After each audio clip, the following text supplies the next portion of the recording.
Yo, what's going on, guys? I upload a video to YouTube every day. And oops, music.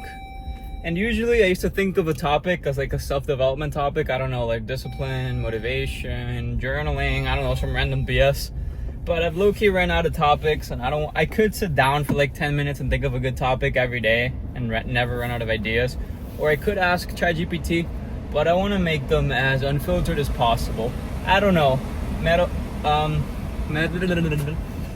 What can I talk about today? I don't know. I guess I'll give you a life update. What the flip have I done? But hold on. I don't know. I'll try to make it some way about you, because no one cares about what my day has been. Here, hold on. Okay, so today I worked.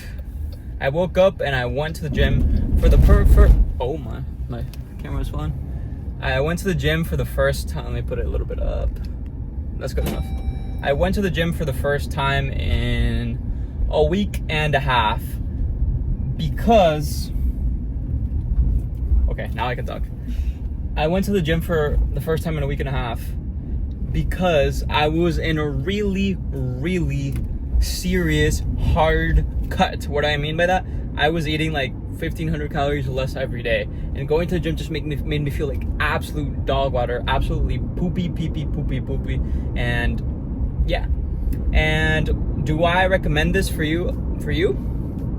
Honestly, yes. My reasons for doing this are, first of all, the obvious reason, and second of all, the not so obvious reason. Ideally, my cut should never ever be this drastic. I should never eat this little calories. That's like ideal for optimal health and optimal cutting and optimal weight loss. But the thing is, I set out a goal to be less than 200 pounds by July 1st. And today is July 2nd. Yesterday, I weighed in at 199.8 pounds. And if I hadn't been in that drastic cut, I would have not been less than 200 pounds by July 1st. So that was the obvious reason. I wanted to hit my goal. Now, the not so obvious reason, it's a reason for motivation and sustainability and long-term change. It's the fact that I prioritized hitting a goal over long-term normal good advice regarding weight loss. What I mean by that, I believe, because I know myself enough, that hitting my goal gives me more confidence and more proof that I can be who I want to be, that I am the person that I want to be. It gives me more proof to have the self-image of the person that I want to be, because I hit my goal.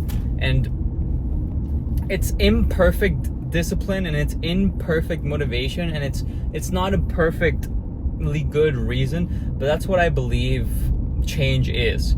You either get lucky and your situation programs you to change, or you learn the intricacies of what gets you to change. You know, there's lots of self-improvement YouTubers out there saying that you need this specific tactic, or that you shouldn't cut weight too fast, or that you shouldn't, if you're a straight F student, just decide to lock in and all of a sudden study for 20 hours a day. For some people it will work, but that's the thing. There are people who can just snap their fingers, wake up the next morning, and all of a sudden start locking in. It seems like all self-improvement YouTubers say that it was a sudden decision to lock in. And don't get me wrong, they did lock in, but unless you have the specific, unless you have enough pain and enough discomfort in your life to want to change, you're simply not going to change after deciding to lock in. Why? Because the majority of us still live good enough lives that changing is just too hard and not worth it. It's just it. Most of us simply will not change. And you have to more than just logically agree with this. You have to internalize it. So this video, it won't change your mind. It won't really do much. I say this every video, but it might plant some seeds in your heads for you to eventually be the type of person that can change.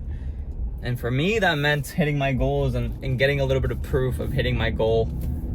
I don't know. Hopefully that makes sense. So what can you guys do today?